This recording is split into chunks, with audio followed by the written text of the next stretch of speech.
Good morning बच्चों, कैसे हैं आप सब। क्लास 9 का चैप्टर 1 हम लोग स्टार्ट करने जा रहे हैं, जो कि केमिस्ट्री से है। और उस चैप्टर का नाम है मैटर इन आवर सराउंडिंग्स। मतलब हमारे सराउंडिंग में जो भी मैटर है उसके बारे में हम लोग पढ़ने जा रहे हैं। तो बच्चों, मैटर क्या होता है? Anything which occupies space and has मास। कोई भी चीज़ है, कोई भी इस अर्थ पे कोई भी ऐसी चीज़ है जो कि स्पेस ऑक्युपाई करती है, मतलब कि जिसमें वॉल्यूम है एंड जिसमें मास है, उसको बच्चों हम लोग कहते हैं मैटर। फॉर एग्ज़ाम्पल हम लोग कहें air, water, hydrogen, oxygen, sugar, chlorine, salt, etcetera etcetera. ये सारी चीज़ें जिसमें भी वॉल्यूम है और मास है, उन सारी चीज़ों को हम लोग कहते हैं बच्चों मैटर। लेकिन उसके अलावा भी कुछ चीज़ें हैं जिसका कि हमारे रियल लाइफ में तो बहुत महत्व है, बहुत इम्पोर्टेंस है, लेकिन केमिस्ट्री के पॉइंट ऑफ व्यू से अगर देखें तो उसका कोई इम्पोर्टेंस नहीं है, वो मैटर नहीं है। ज़रा देखें उसको क्या क्या चीज़ें हैं, जैसे कि फ्रेंडशिप, जैसे कि लव, जैसे कि affection, good manners, thoughts, ideas, smell. इन सब में मास नहीं होता और ये सब स्पेस ऑक्युपाई नहीं करती, तो इसीलिए ये सारी चीज़ों को हम लोग केमिस्ट्री के पॉइंट ऑफ व्यू से मैटर नहीं कहेंगे। तो कौन सी चीज़ें मैटर है बच्चों? जिसमें वॉल्यूम है, जो वॉल्यूम ऑक्युपाई करता है, और जिसमें मास है, वो सारी चीज़ें मैटर है। और जिसमें जो वॉल्यूम ऑक्युपाई नहीं करता और मास नहीं है उसमें, वो मैटर नहीं है। हमारे इंडियन फिलोसफर्स थे, हमारे इंडियन फिलोसफर्स ने कहा कि मैटर जो है वो 5 बेसिक एलिमेंट से मिलकर बना है, और उन 5 बेसिक एलिमेंट्स को उन लोगों ने पंच तत्व कहा। वो 5 बेसिक एलिमेंट्स थे बच्चों, एयर, अर्थ, फायर, स्काई, वाटर। ठीक है, तो ये 5 बेसिक एलिमेंट्स कौन कौन से थे बच्चों? एयर मतलब वायु, अर्थ मतलब धरती, फायर मतलब आग, स्काई मतलब आकाश, और वाटर मतलब पानी। ये 5 तत्व थे, पंच तत्व जिनको कहा गया। इन्हीं से पूरा मैटर बना हुआ है। हमारे इंडियन फिलोसफर्स ने ये बात पहले ही कही थी, लेकिन जो मॉडर्न जो फिलोसफर्स आए, मॉडर्न साइंटिस्ट आए, उन लोगों ने ऐसा नहीं कहा। उन लोगों ने मैटर का क्लासिफिकेशन किया on the basis of their physical properties and on the basis of their chemical properties. Physical properties के बेसिस पे उन साइंटिस्ट ने मैटर को 3 तरह से डिवाइड किया, in the form of solid, liquid and gaseous state में। और केमिकल प्रॉपर्टीज़ के बेसिस पे मैटर को उन्होंने डिवाइड किया एलिमेंट्स, कंपाउंड्स एंड मिक्सचर्स के बारे में, मिक्सचर्स में। तो फिजिकल प्रॉपर्टीज़ के बेसिस के बारे में इस चैप्टर में हमें पढ़ना है, और जो केमिकल प्रॉपर्टीज़ के बेसिस पे मैटर का क्लासिफिकेशन है उसको हम लोग नेक्स्ट चैप्टर में पढ़ेंगे। तो हम लोग अब आगे चलते हैं। अब बात करते हैं कि मैटर जो है, मैटर के जो पार्टिकल्स हैं, मैटर किस चीज़ से मिलकर बना है, ये सारी चीज़ें हम लोगों को पता होनी चाहिए। तो बच्चों, मैटर किस चीज़ से मिलकर बना है? पार्टिकल से मिलकर बना है, और ये पार्टिकल्स एटम्स हो सकते हैं और मॉलिक्यूल्स हो सकते हैं। मैटर किस चीज़ से मिलकर बना है? पार्टिकल्स से, और ये पार्टिकल्स एटम्स हो सकते हैं और मॉलिक्यूल्स हो सकते हैं। पहले क्लासेस में आप लोगों ने पढ़ा था कि atoms are smallest part of the matter, ठीक है, which is not stable. And molecules क्या होते हैं बच्चों? कि smallest part of the matter which is stable. क्योंकि अगर क्लोरीन को हम लोग कहें कि क्लोरीन गैस का एक कंटेनर पूरा है हमारे पास, तो हम लोग ये कहें कि वो Cl एटम से मिलकर बना है, लेकिन Cl अगर कहे कि वो इंडिपेंडेंटली एग्जिस्ट करेगा तो ये सही नहीं है। तो हम लोग क्या कहेंगे बच्चों कि क्या एग्जिस्ट करता है उस कंटेनर में? कौन सी गैस भरी है? क्लोरीन गैस, जिसका फॉर्मूला होता है Cl2, ठीक है, जिसमें 2 क्लोरीन एटम्स एक दूसरे से जुड़ के और क्लोरीन मॉलिक्यूल को उन्होंने बनाया है। तो सिंपल बात क्या है कि कोई भी मैटर है वो एटम्स और मॉलिक्यूल से ही मिलके बना होता है। एक और बात है कि पार्टिकल्स जो होते हैं मैटर के, वो बच्चों बहुत ही ज़्यादा स्मॉल होते हैं। इतने स्मॉल होते हैं कि आप लोग अगर एक वाटर की एक इतनी बड़ी ड्रॉपलेट देखें, ये क्या है बच्चों? ये वाटर की ड्रॉपलेट है, वाटर की एक बूंद है। उस वाटर की ड्रॉपलेट का साइज़ अब ये आप लोग समझिए कि उसमें अगर पार्टिकल्स एस्टिमेट किए जाएंगे कि वाटर के कितने पार्टिकल्स हैं, वाटर के कितने मॉलिक्यूल्स हैं, तो उसको एस्टिमेट करने के बाद पता लगाया गया कि अप्रॉक्सीमेट 10⁻21 वाटर मॉलिक्यूल्स उसमें हैं। कितने हैं बच्चों? 10⁻21 वाटर मॉलिक्यूल्स से मिल के बना है एक वाटर का ड्रॉपलेट। तो आप लोग समझ सकते हैं कि ये particles of matter are how small, कितने स्मॉल हैं ये मैटर के जो पार्टिकल्स होते हैं बच्चों, ये कितने स्मॉल हैं। इस बात से अंदाज़ा लगाया जा सकता है कि एक छोटा सा ड्रॉपलेट इतने पार्टिकल से मिलकर बना है, तो कितने छोटे वो पार्टिकल्स हो सकते हैं, इसका अंदाज़ा आप लोग लगा सकते हैं। अब जो मैटर के जो पार्टिकल्स होते हैं बच्चों, पार्टिकल्स ऑफ मैटर, उनकी कुछ कैरेक्टरिस्टिक्स होती हैं। उन कैरेक्टरिस्टिक्स के बारे में हम लोग पढ़ेंगे, जैसे कि वो कैरेक्टरिस्टिक्स होती हैं कि वो बहुत स्मॉल होते हैं, वो कंटिन्यूअसली मूविंग होते हैं, उनके बीच में स्पेस होते हैं, वो एक दूसरे को अट्रैक्ट करते हैं। ये सारी बातें हम लोग जानेंगे, लेकिन उससे पहले हम लोग समझते हैं कि डिफ्यूज़न क्या होता है। डिफ्यूज़न क्या होता है? तो सबसे पहले हम लोग बच्चों डिफ्यूज़न के बारे में समझने से पहले इसको देखते हैं, इसका डेफिनेशन क्या कह रहा है कि the movement of different particles among each other, अलग अलग पार्टिकल्स हैं बहुत ज़्यादा एक दूसरे के पास में, तो उन पार्टिकल्स का मूवमेंट एक दूसरे के पास में आना उनका, और उसके बाद से बिकम मिक्स्ड यूनिफॉर्मली, और एक दूसरे के साथ बहुत ही आसानी से बहुत ही अच्छे से मिक्स हो जाना कहलाता है डिफ्यूज़न।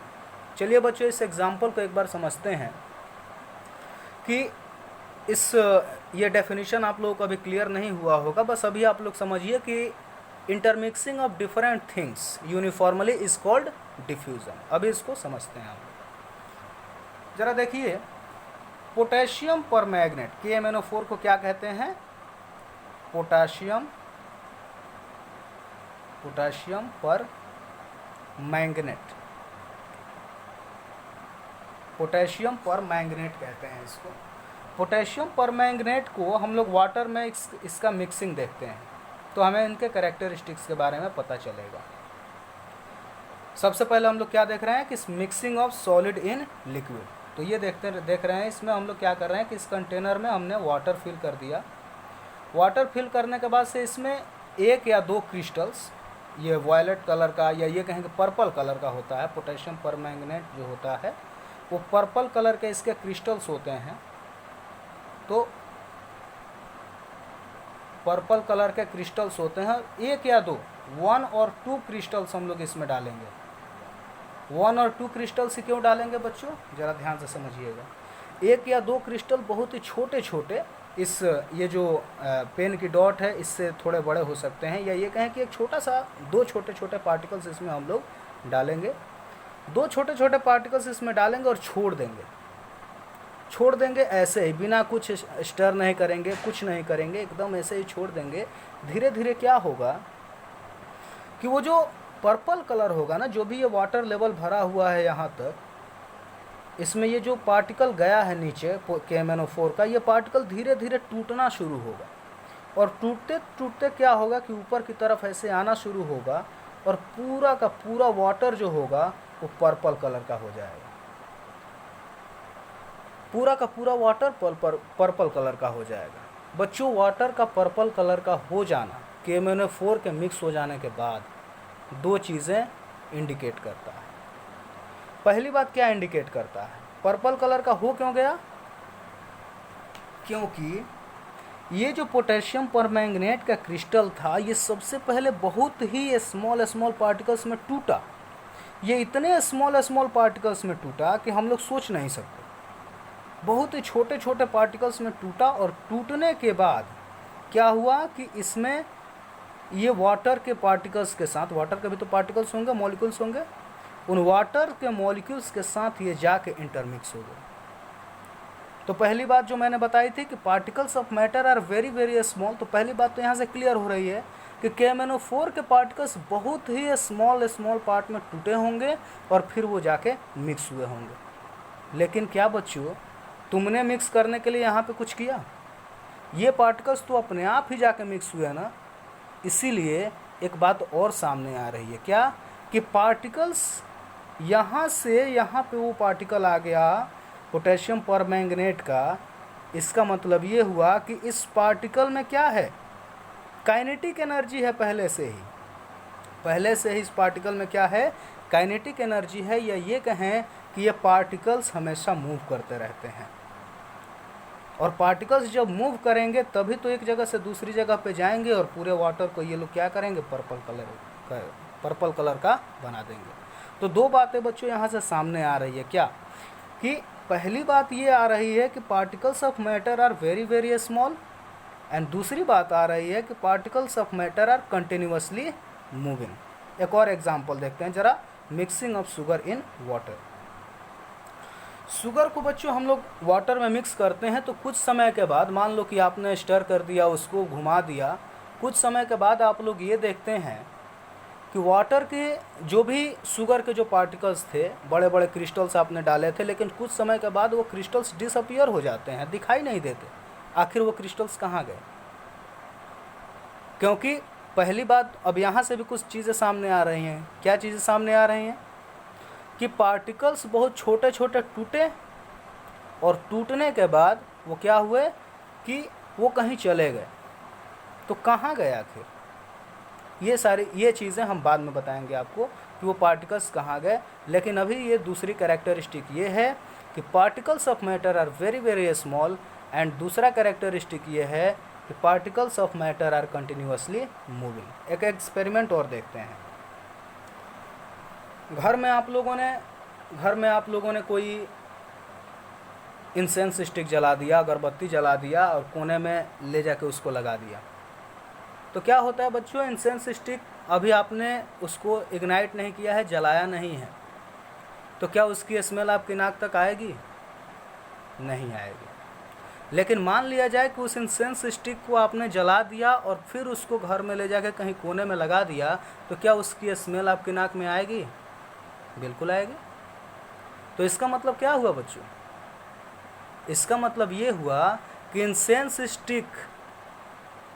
स्टिक वही है, जो भी मैटर का कॉन्स्टिट्यूशन था उसमें वही है, जो भी कॉन्स्टिट्यूएंट था वही है, लेकिन एक टेम्परेचर हम लोग दे रहे हैं तब उसकी स्मेल हमारी नाक में आने लग रही है, लेकिन उसमें टेम्परेचर नहीं दे रहे हैं तो उसकी स्मेल हमारी नाक तक नहीं आ रही है।